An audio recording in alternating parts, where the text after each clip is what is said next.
जय श्री कृष्ण। राधे राधे दोस्तों, आज मैं आप लोगों को लड्डू गोपाल की एक ऐसी भाव विभोर करने वाली अद्भुत बिल्कुल सत्य लीला कथा सुनाऊंगी जिसे सुनकर आप सभी का हृदय बाल गोपाल के प्रेम से भर जाएगा। दोस्तों, जिनके घर लड्डू गोपाल विराजित होते हैं, जो भक्त बाल गोपाल की सेवा करते हैं, वो अपने लड्डू गोपाल से कोई न कोई रिश्ता अवश्य जोड़ते हैं। कोई लड्डू गोपाल को अपना पुत्र मानते हैं, तो कोई सखा मानते हैं, कोई भाई मानते हैं, तो कोई भगवान के रूप में उनकी सेवा करते हैं। मैंने अपने चैनल पर कई लीला कथा में आप सभी को बताया है, जब भक्त कोई रिश्ता बनाते हैं तो हमारे लड्डू गोपाल उस रिश्ते को अवश्य निभाते हैं। आज की यह अद्भुत लीला कथा आपको इस बात का एक और प्रमाण देगी। आपकी श्रद्धा भक्ति लड्डू गोपाल के लिए कई गुना बढ़ जाएगी। भगवान श्री कृष्ण के बाल स्वरूप हमारे लड्डू गोपाल अपने भक्तों के साथ निरंतर इस कलयुग में भी लीलाएं कर रहे हैं और लड्डू गोपाल की इन्हीं लीलाओं को जब भक्त श्रवण करते हैं तो उनका हृदय बाल गोपाल के भाव में प्रफुल्लित हो जाता है। भक्त की श्रद्धा भक्ति अपने छोटे से कन्हैया के लिए कई गुना बढ़ जाती है। दोस्तों, आप सभी से अनुरोध है कि आज की यह लीला कथा पूर्ण समर्पित भाव से आंखें बंद करके सुनिए। आशा करती हूँ आज की यह लीला कथा आपके हृदय को प्रफुल्लित कर देगी, आपके हृदय को स्पर्श करेगी। वीडियो को पूरा अवश्य देखिएगा। दोस्तों, यह घटना घटी है कोरोना काल में, जब हमारा देश ही नहीं पूरा विश्व भयानक महामारी की चपेट में था। लॉकडाउन के दौरान जो व्यक्ति जहां थे वहीं रह गए। एक स्थान से दूसरे स्थान जाना भी संभव नहीं हो पा रहा था। उस भयंकर त्रासदी को हम सभी ने अपनी आंखों से देखा है।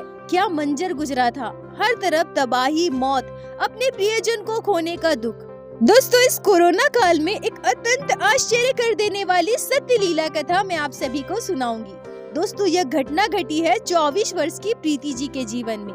प्रीति जी कहती हैं कि मेरा घर पश्चिम बंगाल में है, पर मैं पढ़ाई के सिलसिले में दिल्ली में रहती थी। मेरे परिवार में मेरे मम्मी पापा, दादा दादी और हम 2 भाई बहन हैं।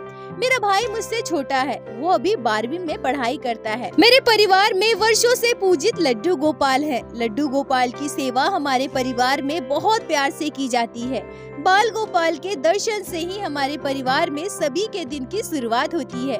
हम सभी अपने लल्ला से बहुत प्रेम करते हैं। धीरे धीरे समय बीतता रहा, मैं बड़ी होती रही और स्कूल खत्म होने के बाद मैं दिल्ली में पढ़ाई करने आ गई। पढ़ाई खत्म होने के बाद दिल्ली में ही मुझे जॉब मिल गई और मैं यही पीजी में रहकर अपनी जॉब करने लगी। तभी अचानक से 2020 में कोरोना वायरस आया।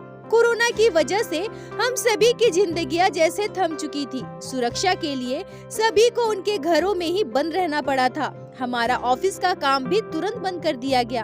पूरा शहर थम चुका था, यहाँ तक कि आने जाने के लिए भी कोई गाड़ियाँ नहीं चल रही थी। सारी दुकानें बंद थी और मैं अपने घर से दूर अकेले कमरे में फंसी थी।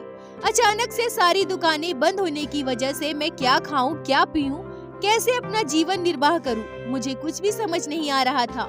मेरा घर दिल्ली से काफी दूर था, इसलिए मैं घर वापस भी नहीं जा पा रही थी और मेरे साथ रहने वाली लड़कियां जो नजदीक की थी, सभी जैसे तैसे अपने घर चली गई। मैं अकेले वहां फंसी हुई थी।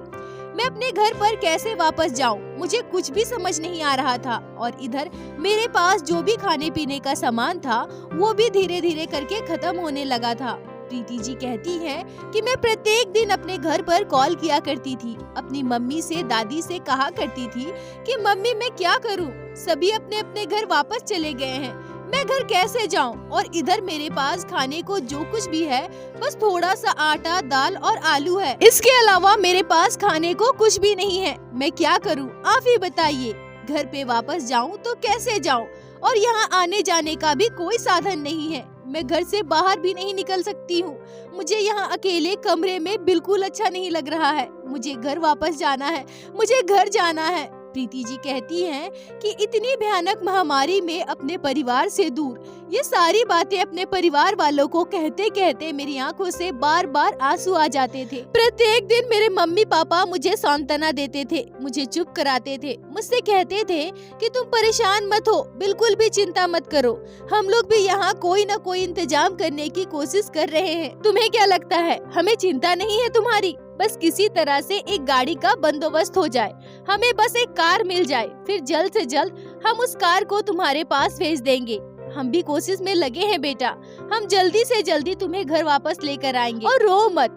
प्रीति जी कहती है कि मैं रोते हुए अपने मम्मी से कहती हूँ कि मम्मी, कई दिन हो गए हैं मैं यहाँ फंसी हूँ, अब मुझे यहाँ बिल्कुल भी अच्छा नहीं लग रहा है, मुझे घर जाना है मम्मी, मुझे घर जाना है। मेरे मम्मी पापा मुझे समझाते हुए फिर से कहते हैं कि बेटा तुम बिल्कुल भी परेशान मत हो, हम जल्द से जल्द कोशिश कर रहे हैं। तुम्हें तो पता है ना बेटा, हमारे देश में अभी कैसे हालात चल रहे हैं, कोई भी ड्राइवर कार लेकर वहाँ दिल्ली जाना ही नहीं चाहता है। और बेटी तुम रो मत, हिम्मत रखो, हमारे लड्डू गोपाल है ना, वो सब देख रहे हैं, सब ठीक कर देंगे, जल्द से जल्द वही हमारे लिए कोई रास्ता निकालेंगे, बस तुम दुखी मत होना, हम लोगों से बात करते रहना। प्रीति जी कहती है कि मैं अपने मम्मी पापा से कहती हूँ कि हाँ, मुझे भी आप लोगों से बात करना बहुत अच्छा लगता है, दिल को सुकून मिलता है, पर मैं यहाँ खाऊंगी क्या, मेरे खाने पीने का सारा सामान तो धीरे धीरे खत्म हो रहा है। प्रीति जी कहती है कि मेरी बात सुनकर मेरे मम्मी पापा भी दुखी हो जाते थे,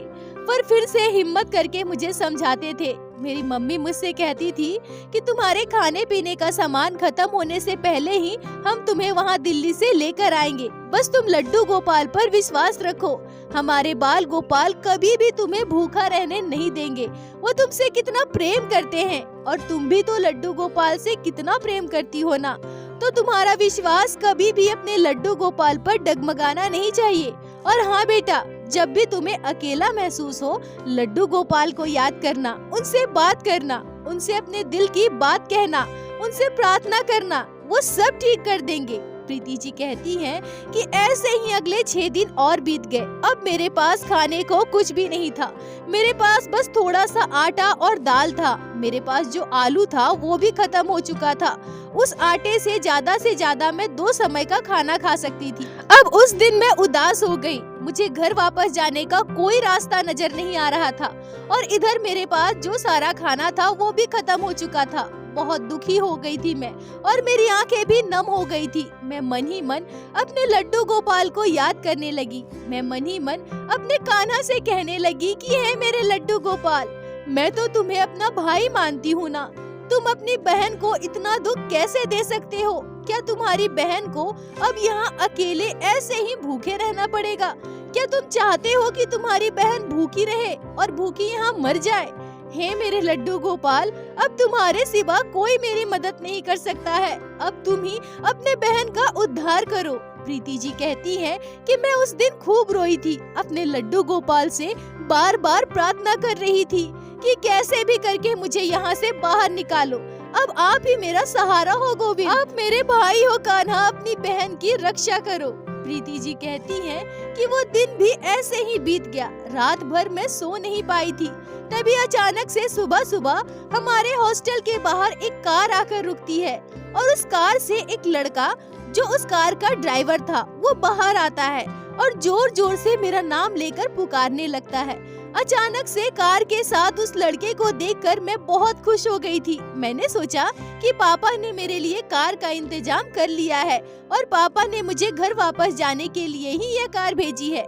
प्रीति जी कहती है कि मैं जल्दी जल्दी कमरे से बाहर आती हूँ और उस लड़के के पास पहुँचती हूँ तो वो लड़का मुझसे कहता है कि जल्दी से अपना सारा सामान लेकर बाहर आ जाओ, लॉकडाउन बहुत लंबे समय तक चलने वाला है, यहाँ अकेले ऐसे रहोगी तो बिना खाए पिए तुम्हारा क्या होगा? चलो चलो जल्दी करो, अपना सामान लेकर आओ, तुम्हारे मम्मी पापा मुझे तुम्हें यहाँ से ले जाने के लिए भेजे हैं।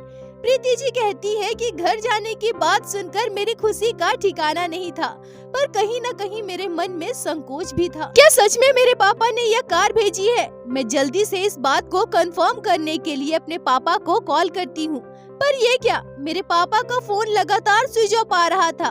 मैं मन ही मन अपने पापा पर बहुत गुस्सा करने लगती हूँ। मैं सोचने लगती हूँ कि पापा ने मेरे लिए कार भेजी है और अब उन्होंने ही अपना मोबाइल स्विच ऑफ कर रखा है, अब मैं क्या करूँ? प्रीति जी कहती हैं कि जितनी खुशी मुझे इस बात की हो रही थी कि मेरे पापा ने मेरे लिए कार भेजी है, अब मैं घर जाऊंगी, पर उससे भी ज्यादा डर मुझे उस ड्राइवर को देखकर लग रहा था, क्योंकि वो ड्राइवर मेरे लिए बिल्कुल ही अपरिचित था। मैं मन ही मन सोचने लगी कि पापा ने इस अनजान ड्राइवर को मुझे लेने के लिए क्यों भेजा है। वो किसी ऐसे लड़के को भी तो भेज सकते थे ना, जो हमारा परिचित होता। और अब तो पापा ने अपना मोबाइल भी ऑफ कर दिया है। अब मैं क्या करूं? पर तभी अचानक से मेरे मन में यह बात आई कि हो सकता है कोरोना काल चल रहा है, लॉकडाउन चल रहा है, तो कोई इतनी दूर दिल्ली आने के लिए राजी नहीं हो रहा होगा, इसलिए पापा ने इस लड़के को भेजी है। जो भी हो, मुझे अपने लड्डू गोपाल पर पूर्ण विश्वास है। वो कभी भी मेरा अनिष्ट नहीं होने देंगे। मेरे बाल गोपाल अपने बहन के साथ कभी कुछ बुरा होने नहीं दे सकते हैं। मन ही मन मैं अपने लड्डू गोपाल को याद करती हूँ और उनसे कहती हूँ कि हे लड्डू गोपाल, तेरी बहन तुझ पर विश्वास करके इस अनजान लड़के के साथ कार में बैठ रही है। अब तो मैं इसी के कार से घर जाऊंगी। हे मेरे कन्हैया, तुम अपनी बहन के साथ रहना और अपनी बहन की रक्षा करना। प्रीति जी कहती हैं कि यह सोचकर मैं अपना सारा सामान और बैग लेकर बाहर आई। मुझे बाहर आते हुए देखते ही वो लड़का कार से बाहर आया और प्यारी सी मुस्कान के साथ मुझसे कहता है, बहन तुम आ गई, चलो चलो हमें जल्दी से यहाँ से निकलना होगा। तुम्हें तो पता ही है ना कि लॉकडाउन लगा है, रास्ते में बहुत मुसीबतें हमें झेलनी पड़ सकती है। लाओ लाओ, मुझे अपना सारा बैग दे दो, मैं जल्दी से गाड़ी की डिग्गी में डाल देता हूँ और तुम निश्चिंत होकर कार में बैठ जाओ। प्रीति जी कहती है कि मैं अभी भी संकोच में थी। तभी वो लड़का फिर से मुझसे कहता है, अगर तुम अपने लड्डू गोपाल पर विश्वास करती हो ना, अगर तुम्हें ऐसा लगता है कि तुम्हारे बाल गोपाल कभी तुम्हारा कोई अनिष्ट नहीं होने देंगे, तो तुम मुझ पर भरोसा कर सकती हो। मैं सही सलामत सुरक्षित तुम्हें तुम्हारे घर पहुंचा दूंगा। प्रीति जी कहती हैं कि उस लड़के की बात सुनकर मैं बहुत आश्चर्य हो गई और उससे भी ज्यादा आश्चर्य मैं उसके पहनावे को देखकर हुई थी। जो इतनी सुंदर सी कार चला रहा था, आजकल के मॉडर्न युग में उसने धोती और कुर्ता पहना हुआ था। इसके साथ साथ उस लड़के के श्याम बर्न और घुंघरेले केस थे। अगर एक शब्द में बोला जाए तो लड़का देखने में बहुत ही सुंदर था। प्रीति जी कहती हैं कि अब मैं और किसी बात पर ध्यान न देते हुए चुपचाप कार के अंदर जाकर बैठ गई। मैंने उस लड़के से कहा कि चलो चलो जल्दी से यहाँ से निकलो, मुझे जल्द से जल्द मेरे घर पहुँचा दो। कल ही मेरा सारा खाना खत्म हो गया है, सुबह से मैंने कुछ भी नहीं खाया है, मुझे बहुत भूख लगी है और देखो ना, यहाँ तो सारी दुकानें भी बंद है। प्रीति जी कहती हैं कि मेरी बात सुनते ही वो लड़का मुझसे कहता है, अच्छा बहन तुम्हें भूख लगी है, ये लो मेरे पास कुछ लड्डू है। लॉकडाउन लगने से कुछ ही दिन पहले मैं बांके बिहारी जी के दर्शन करने गया था और ये वहीं का लड्डू प्रसाद है, तुम इसे खा लो। प्रीति जी कहती हैं कि उस लड़के का दिया हुआ लड्डू प्रसाद मुझे खाने में बहुत डर लग रहा था। एक बार तो मैंने सोचा कि क्या यह लड्डू खाना मेरे लिए उचित होगा, पर दूसरे ही पल बांके बिहारी लाल की जय, लड्डू गोपाल की जय, मन ही मन ऐसा सोचकर मैंने वो लड्डू खा लिए। मुझे अपने बिहारी जी पर, अपने लड्डू गोपाल पर पूर्ण विश्वास था कि वो कभी मेरे साथ कोई अनिष्ट नहीं होने देंगे। दिल्ली से पश्चिम बंगाल की दूरी कार से लगभग 24 घंटे की है। सड़कें बिल्कुल खाली थी, रास्ते में कोई भी एक इंसान हमें दिखाई नहीं दे रहा था।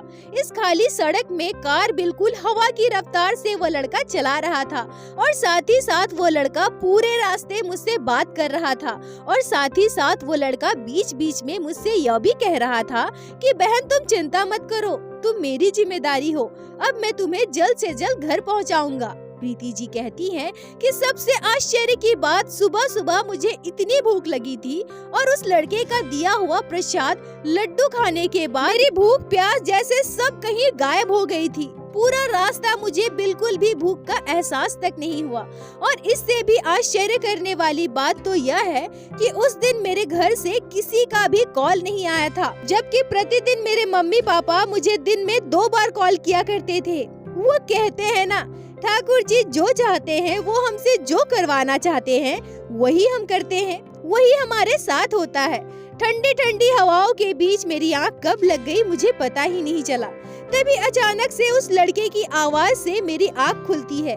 मैं जब आँख खोलकर देखती हूँ तो चारों तरफ अंधेरा था, अब सुबह होने वाली थी। वो लड़का बार बार मुझे पुकार रहा था, दीदी दीदी उठिए, देखिए आप घर पहुँच गई हैं। मैं आपका सारा सामान कार से नीचे उतार दिया हूँ, अब आप घर के अंदर जाइए और आराम कीजिए।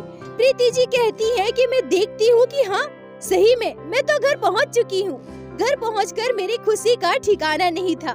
मैं बार बार उस लड़के का धन्यवाद करने लगती हूँ। मैं उससे कहने लगी कि अगर तुम नहीं होते तो पता नहीं मेरा क्या होता, कैसे मैं घर वापस आती।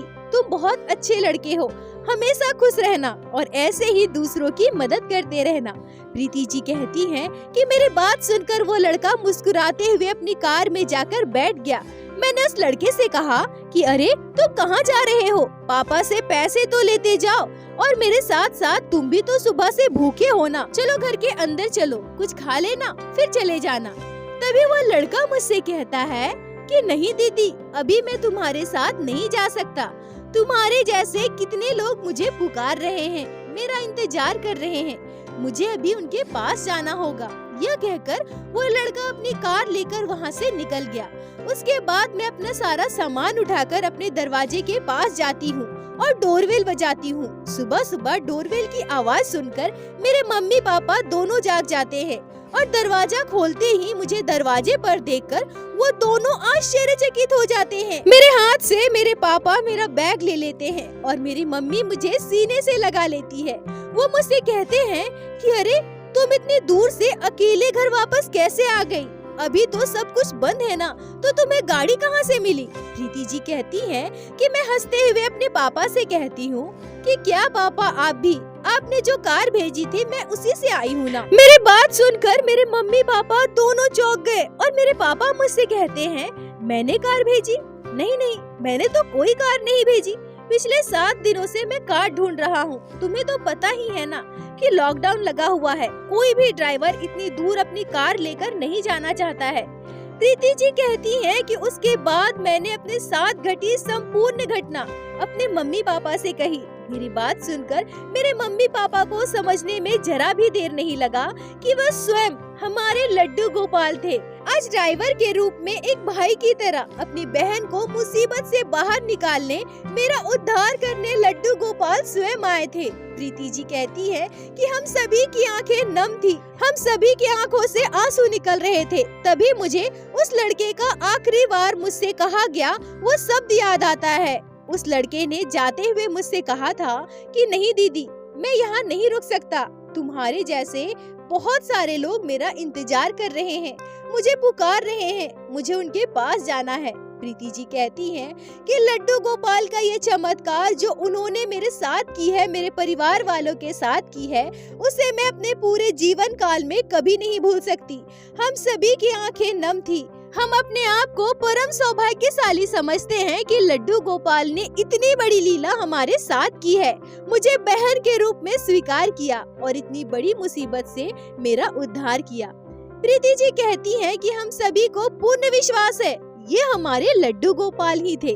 प्रीति जी आपका बहुत बहुत धन्यवाद जो आपने लड्डू गोपाल की इस अद्भुत लीला को हमारे साथ शेयर की, जिसे मैं हमारे चैनल के माध्यम से बाकी सारे भक्तों तक पहुंचा सकी।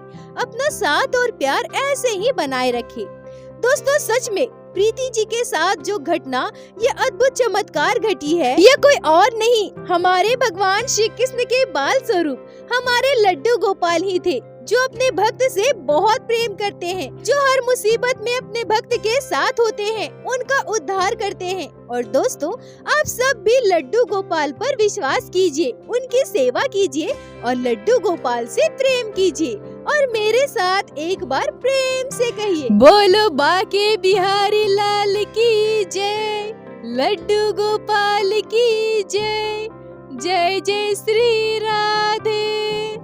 दोस्तों यदि आप लोगों को आज की यह लीला कथा अच्छी लगी हो, आपके हृदय को स्पर्श की हो, तो कृपया वीडियो को लाइक करके अपने दोस्तों के साथ शेयर अवश्य करें, जिससे बाकी भक्त भी लड्डू गोपाल की इस अद्भुत लीला कथा को श्रवण कर सके। और हमारे चैनल को सब्सक्राइब करें, जिससे प्रतिदिन आप लोग हमारे चैनल पे श्री बाके बिहारी श्री लड्डू गोपाल की लीला कथा सुन सके। दोस्तों यदि आपके जीवन में घटी हो कोई भी चमत्कारी घटना, या लड्डू गोपाल ने कभी भी की हो कोई भी लीला, जिसे आप हम सभी के साथ शेयर करना चाहते हैं, तो कृपया हमें इंस्टाग्राम पे मैसेज करें। हम आपसे कांटेक्ट करेंगे और आपकी उस लीला कथा को हमारे चैनल पे बाकी सारे भक्तों के साथ शेयर अवश्य करेंगे। लड्डू गोपाल की कृपा आप पर और आपके पूरे परिवार पर बनी रहे। राधे राधे दोस्तों।